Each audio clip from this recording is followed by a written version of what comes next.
we're off to the races. Okay, welcome to this next session of the digital line art project. And my, oh my, this project has really jumped ahead. In tonight's session, what we're going to be talking about is lighting, getting into lighting within these scenes. This is an important part for the film noir and aspect of this project and how we can create a dedicated light source. And I think that this project is going to do this example that I have up on the screen right now is going to do a really good job of helping us understand where that, how lighting works on multiple surfaces and give us some good areas to be able to talk on. Next, after I go through and do a little bit of a demo on the lighting, we're going to jump over here and look at this sketch. So this fellow right here with this sumo wrestler's body, we're going to go through and do the inking on him. So we're going to get to something like this. And I want to talk to you guys. It's a great time in the semester to be able to talk through figure drawing and how to think about rendering characters. If this is, you've got one style, I guess this is the comic book style that we're going to be working in this evening, which is really applicable to this project. But how to be able to work through these and think about lighting on the characters. And I'll give you a hint. So the lessons that we're going to learn from doing the lighting on this is also going to affect the way that we're doing the shadows over here. The relationship between the two is that this is filled with organic shapes. And those same organic shapes, and thinking about the way the light is hitting it for the highlights on this project, is going to translate really well to the way that the shadows are working within this line work here, and how I'm going to use the line to be able to really denote like organic shapes and forms in this scene. Okay, so last time I was going through and adding all types of dark textures to this thing, and I got to the point where I felt like, man, I'd really like to just go ahead. I need to figure out what's going on with this swimming pool. The brightest area in this shot for so long had just been this big white dot on the screen, and it was time to make this thing look like water. But what I've committed to here is making it look like glowing water. This is the demo series of glowing liquid for whatever reason, but it's going to work well. So the plan was to be able to have a figure floating in the water. And as we start to get close in on this character, we can see the way that I'm using those print dots even on the character's face, right? So they're still there and helping to create that gray gradient shadow. Now, I could go through and make these dots much smaller. And what that essentially is going to do, it's going to create a bunch of kind of pixelated white noise within my scene that isn't really going to fit with the rest of the composition, right? So I've decided that this is the size of those dots throughout the rest of the scene. And by going in there and making the next set of dots super, super tiny, it's not needed for the overall composition, right? This is still the central part of the scene, but the story there is it's just the person floating in the water is the important section that, I don't want the viewer spending too much time on them. They're like, oh yeah, it's a person, they're in the water, they're floating, I get it. And then to let their eyes start to creep and move through the rest of this shot. So I've started to incorporate for some other important elements within this scene. I've kind of got a brain here and a heart with a hole in it. And I wanted to still make that brain fade back into the shadow. So even though we're not using any type of gradient within this shot, I've still got a ton of little tiny, almost black sprinkles that are helping to be able to create this gradient shape. And the same thing is going on over here, where I've got that same amount of noise that's helping to pull and create the roundness and roughness of the texture around this heart shape. it's different than the other rocks within this scene, right? So the other rocks have got, they've still got their little flakes in them. Getting it on this one over here. So it's still got its little tiny flakes down at the bottom, and still some line work and some little chips in the rock just to be able to note a different type of surface. But these two are creating, like, if you think of an old television that couldn't get a signal, there'd be white noise on the screen. That's what this is doing. And visually, our brains can only accept an image that has so much complexity before it all just sort of becomes white noise. And that's what's going on with this shot right now. Is there's so much here. Let me get up to the top. I started messing with something fun. Now, let me finish my thought, then I'll show you. So up here, so come on, buddy. In the top of the scene, up here, up here, up here, these three big sections have got so much visual noise to them that it's really fighting against what's going on within the swimming pool. We'll call it a swimming pool right now. And as I start to put more of these highlights into my scene, it's going to give the viewer's eye an anchor point, and start to draw their attention down so that all this gray and black visual noise that's happening up here starts to have less visual importance. And that's such a funky thing when you're painting, right? Like sometimes you'll start painting something and you'll get so super focused. Like it would have been really easy to spend, 4 hours, just rendering this character in the water. And, that's my new favorite part of this painting, where I'm no longer considering the entire composition. And I just like to recommend to you guys that, think about how this stuff is going, the choices that you're making. Look to a first-time viewer and how you are intentionally, as an illustrator, as an artist, as a designer, telling your visual story, telling your narrative, and moving the viewer's eye through the picture. Okay, so here's the little test run that I did. I was having fun at the end of the night and just wanted to see what this thing looked like if I put some kind of color on there. I was going to print this and make it a t-shirt or a hoodie or something like that. So I just added an overlay layer with a really soft gradient on there. I think it's interesting. I think it looks all right. But that's an option you have at the very end here for your own personal portfolio.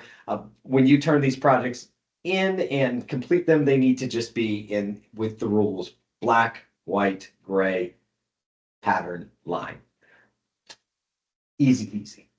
But if you want to later on, these can look pretty cool if you add some kind of gradient or something over the top of them.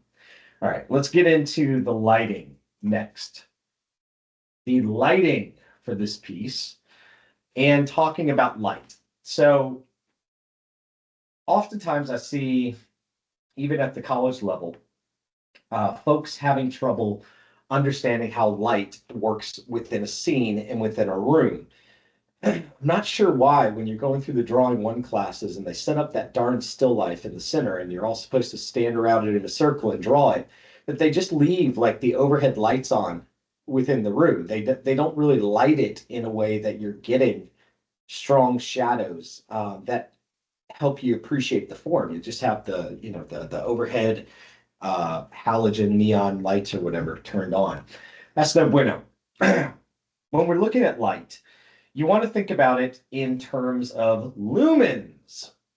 The brightest light out there, generally for most of us, is going to be the sun in the sky. The sun has thousands and thousands of lumens to it whenever we step outside. It also has a slightly yellow tint to the sun, a little bit of a buttery yellow to that white color that it emits. Interior lights are often have a little bit more of a blue tone. Unless you're in like a hipster coffee shop, then they have the Edison bulbs and everything is like orange on the inside. Makes you look great for the gram. Um, but in terms of lumens, that's always a good spot to think. So we've talked about the sun having a ton of brightness to it. Now let's go on the opposite end and let's think about a candle. So a candle is much, much less bright than the sun.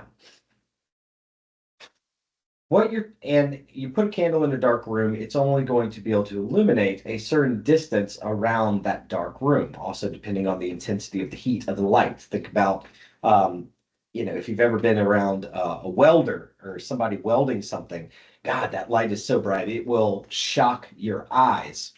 Whereas a candle, much less heat, less illumination. And that's what I'm considering within this shot is we've got our glowy pool here, but this glowy pool, you can think of it as a flashlight. You can think of it as a lamp within a room. You can think of it as an overhead ceiling light that's turned on and flipped upside down. And this is the way that I approach every single bit of lighting within any of my illustrations is I'm considering what is the intensity of that light and how fast do I want it to dissipate? A lot of times when you're in high school and you're doing sketches and just starting off with drawing, everything within your scene is totally illuminated. And what I'm asking you guys to do and to consider is that as you become professional designers and illustrators, you think about, old Renaissance drawings and the masters from that period. And oftentimes it's what they left unsaid. It's what they left unrendered within the composition that allows that breathing space for our eyes, the things that they didn't illuminate, that allows that breathing space in our eyes to be able to direct us to what it is that we're supposed to be focusing on.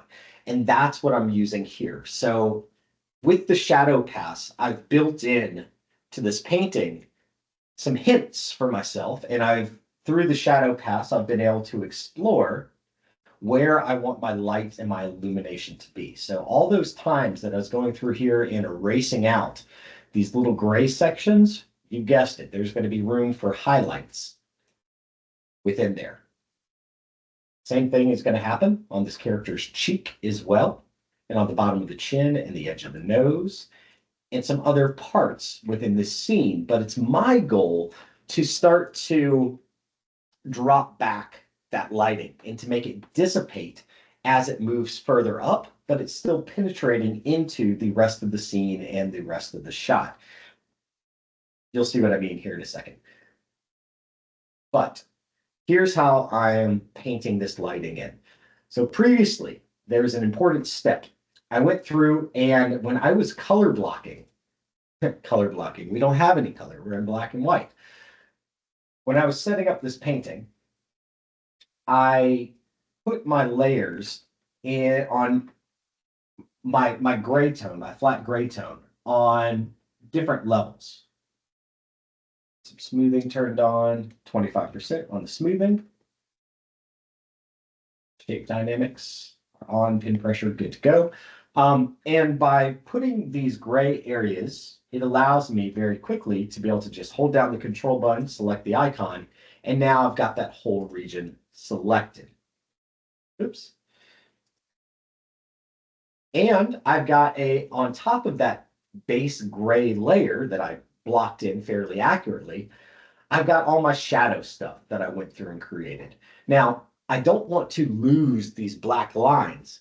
So something that's a little bit different for this project is I'm going through and I'm going to be creating the highlight pass underneath those black dots that I already created. So I've got my layer selected. I've got this hand that I'm going to be rendering right now.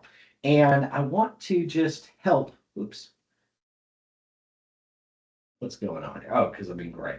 We need the white. I want to help the audience start to understand this shape. So let's look at this finger right here.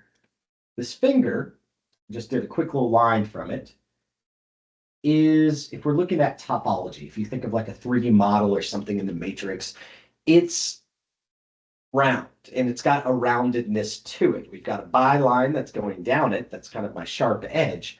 And as I start to paint these shadows on this organic shape, I'm thinking about where that lighting from this pool, this piece of illumination, is going to hit and how it's going to wrap around the edge. And if you did this right, if you set this up correctly, this can be a really fun exploratory exercise and help to add some definition to the shapes that you're trying to make. You can bring your shapes out even more. So oftentimes I see folks just using that darn fuzzy brush and then everything gets a shadow from like the underside, just like the sun is right at high noon, and then that's their highlight or their shadow pass, and they write it off and they're done. And there's so much cool stuff and when that you can do with these highlights and this saturation. So I want to tell the story right now that this finger is a little bit higher and it's still catching some of that light. It's important for me to put the white, even though this is really close to the edge of the painting, on this finger moving across. So it's still catching a little bit of that light. Same thing goes with this one. And what I'm trying to do here, this is the thumb,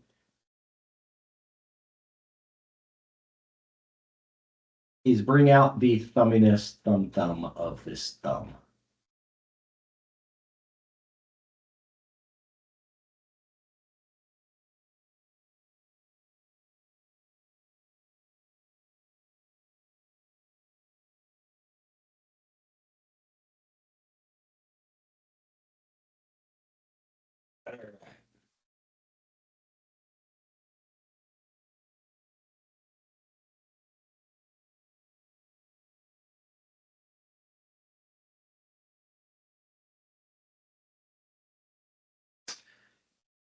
Cool. There we go. Let's see here. It looks like nope, there is not another finger there. I guess the other finger is hiding back there somewhere. But let's go in. So now we got a little bit of the palm. Yeah, I guess that finger is sort of broken off. Let's create the lines within the hand, catching all that light. So now we've got the meat of the thumb section of the palm.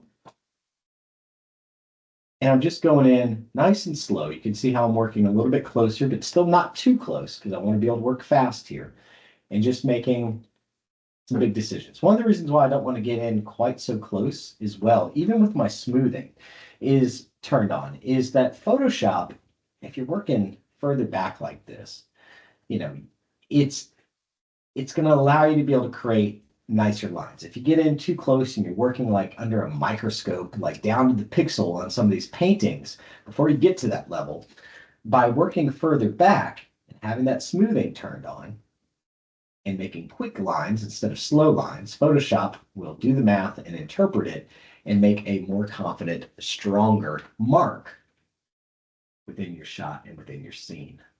There we go. I think after I get done with this little hand section here, what I want to do next is do one section of the light tapering off, just to be able to show you guys how I'm going to dissipate this line and the way that I'm going to think differently about it as it moves further away from the light source.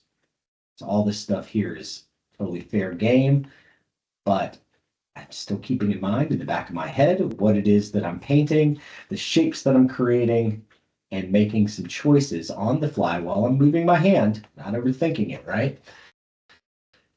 Reminds me of something. When I was a junior in high school, I went to a little something called Governor's Honors down at Valdosta State University for 7 weeks. 7 weeks of doing art every single day for like 10 hours a day. It was nonstop. Is a boot camp. It's pretty intense, but pretty powerful moment for me in my creative career and figuring out that if I could create art and still be juiced and excited creatively after those 7 weeks, then I probably have a shot at being able to do this for a career. And I came out of it still excited about art and design and learning so much and making so many things. Oh, that I don't think I ever really stopped after that summer. Anyway, the moral of the story here is there was a teacher in there who they had us do abstract expressionism on these giant canvases, bigger canvases than most of us had ever worked on before.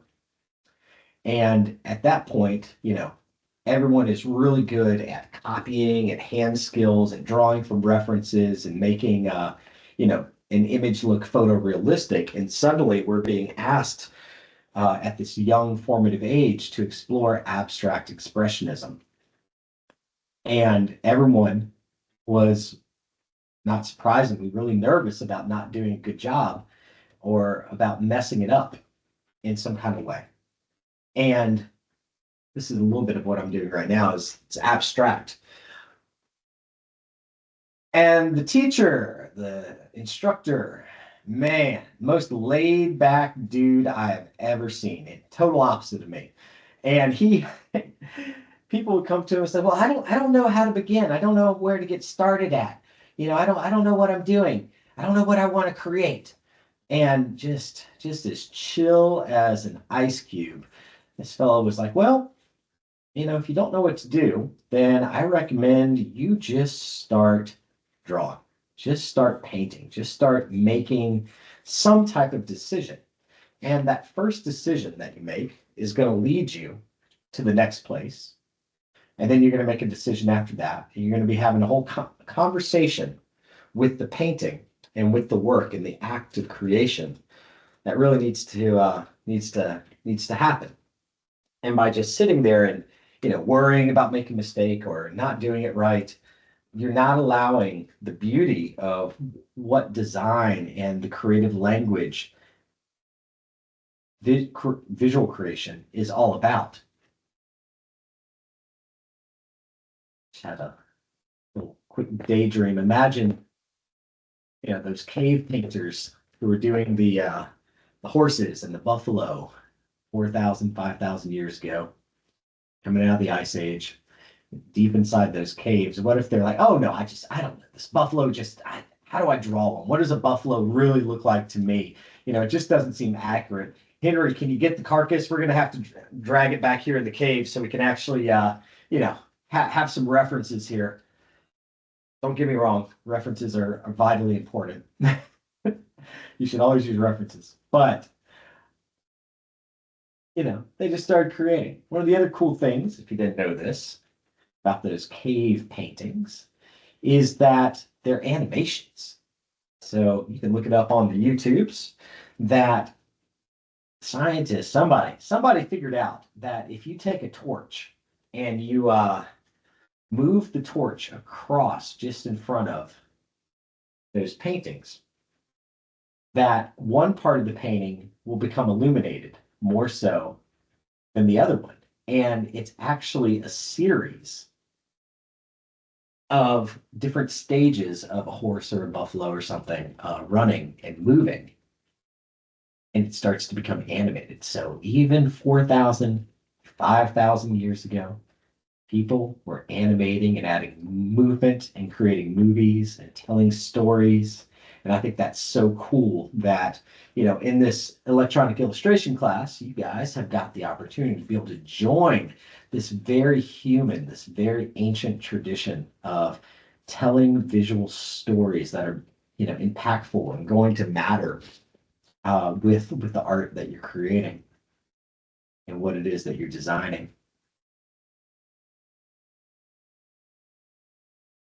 Let's see how that looks.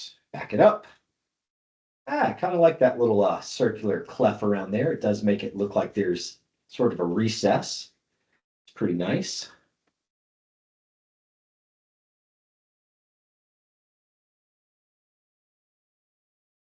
All the way back now, creating just a bunch of quick visual noise and peppering this out. I feel like it's too clean. There we go. Let's off select that and check out that hand. All right, does it look more like a hand? No, I think it's kind of disappearing for right now, but that's okay. We'll go back and consider it later on. So next thing we want to do here is start thinking about how this light is going to dissipate moving up. There's a really fun one right here that I think will give us the blueprint for how to move forward. So once again, I've got that whole thing blocked off in gray. I'm holding down the control key and selecting the icon for it. And now I'm going to create a new layer because I want to paint underneath all that black stuff that I created already. Otherwise, you're gonna, if you try to paint on top of all the black, you're going to really, really slow yourself down for what you can create visually. All right. So just being subtractive, deleting some of that stuff out because I want some of this to start to recede back and then other areas to start to move forward. So that's going to recede back. And this is the part that I really want to start to get the highlight. There it is, right here. This big old section is what I've been eyeballing and want to, being a little bit nervous about knocking out. So you guys are seeing me jump into that deep end and eating my words.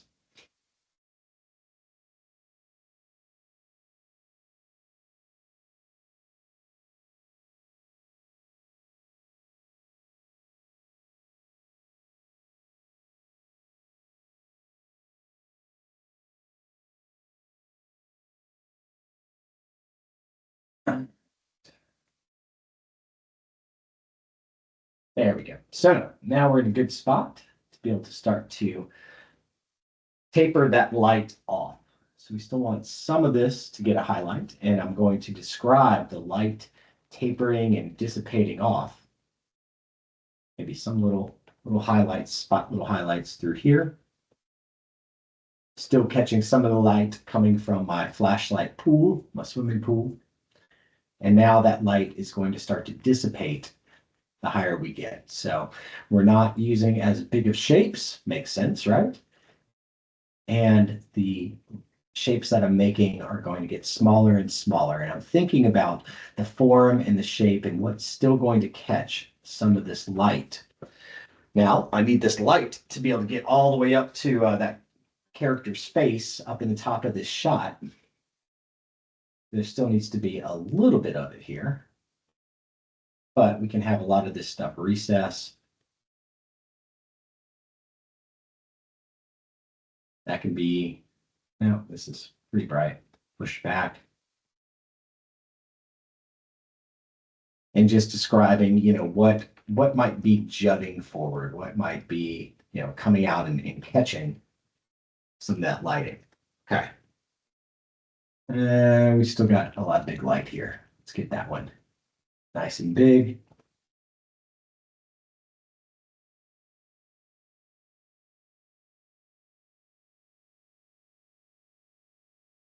And I just want to taper off some of these forms and shapes. Now that I've seen how far I'm going to take it up to the top. And let's zoom out and let's have a look. How do I feel about the shape? Meh, I'm okay with it. It's not the best. So, go back in here.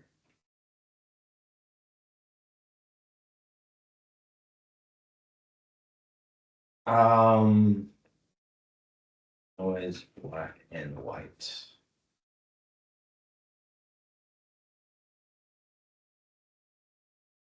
And I'm going to take a noise map. So copying the image, go back into Photoshop and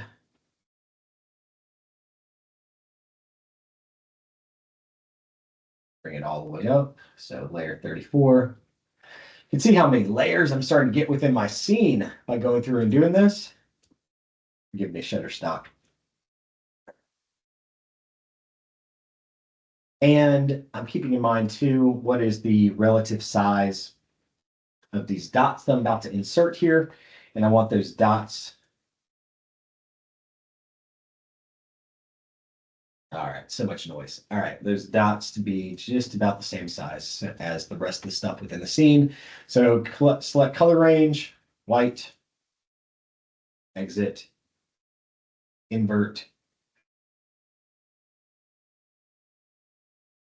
Okay, go to color overlay. Wow, That is bright, bright, bright. Look at that. That's pretty neat. That really looks bright now, right? Too much though. And we're going to see what happens when we put some of this going through that pillar. Give it a color, yellow. Color. Select it. Control C.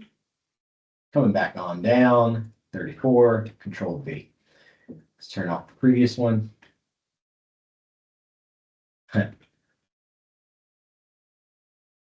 Should have rasterized my layer. Sorry. Color overlay. And rasterize. Okay. So that is certainly making this thing look a lot brighter. But I'm likely going to delete out a lot of this stuff. So there it is with it off.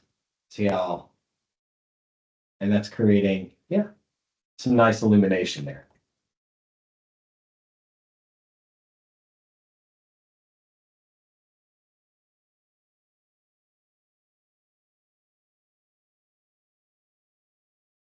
I'm just doing quick little erasures right now. Fissures. Deleting some of the stuff out, especially around the black areas. Let the black areas be black. And we're getting a pretty good little gradient running through this entire thing. I like it. Is it competing with the black a little bit too much? Not too bad. I think it's okay. I like it. So now that I've introduced that, I likely need to introduce something like this to some other areas within this painting. Right? Once you introduce a new ingredient to the soup, you gotta stick with it. All right, so there's the wrist.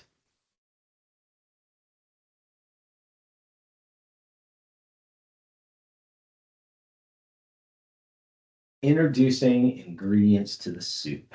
And I think that's a good way to sort of sum up how I think about design a lot of times. You think of it as you've got a meal, if you're a chef, if you're going to culinary school, that you're creating, and someone's going to sit down, they're going to pay a lot of money for this food, and maybe you decide you want this meal to be a little bit salty, so you add some salt to it, and you add sweetness. But then if you add too many different ingredients or conflicting ingredients, the meal becomes a mess. And that's where the difference between a Michelin star chef and someone who's having a little bit of trouble in the restaurant industry stands. And that's the balance of those ingredients. And while I'm doing these highlights, each section of your painting, you can consider that way, or in the painting as a whole. How many ingredients are you adding? And this adding in these little dots here are definitely another ingredient. So I just added a color overlay. I'm going to turn that color overlay off. Yeah, and let's zoom back. There we go. So that's starting to, dissipate a little bit more nicely and giving me a little bit more of that glow throughout the entire scene. I like it.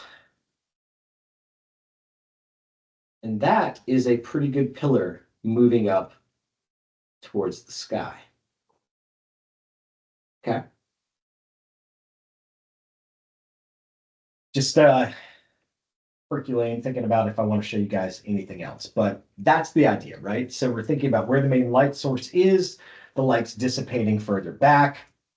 As it starts to dissipate and troll off, it is okay to leave some areas, just this gray color. That's fine. It's just about how to be able to make that lighting dissipate as it moves further away. And I understand in a completely dark cave, you can use a single match and that will, your eyes will adjust and you'll be able to see much further than you would ever think a single match could actually illuminate something. But in this case, this is going to be the limit set that we're doing for the lighting on this cave. And as it starts to dissipate up here, it's going to, start to encapsulate and create a circle around this section that I want the audience to look at. I haven't forgotten that within this scene, I've also got these tendrils that I'm going to be making come down as well later on. So that's the last step for me throughout this thing. And those are going to have their own special business going on with them. They're a different element. Okay. Now, next up, we've got rendering characters. I think perhaps that needs to be a separate video.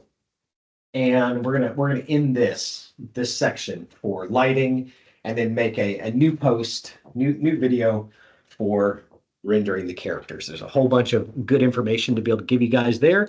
So stay tuned and see you in just a sec.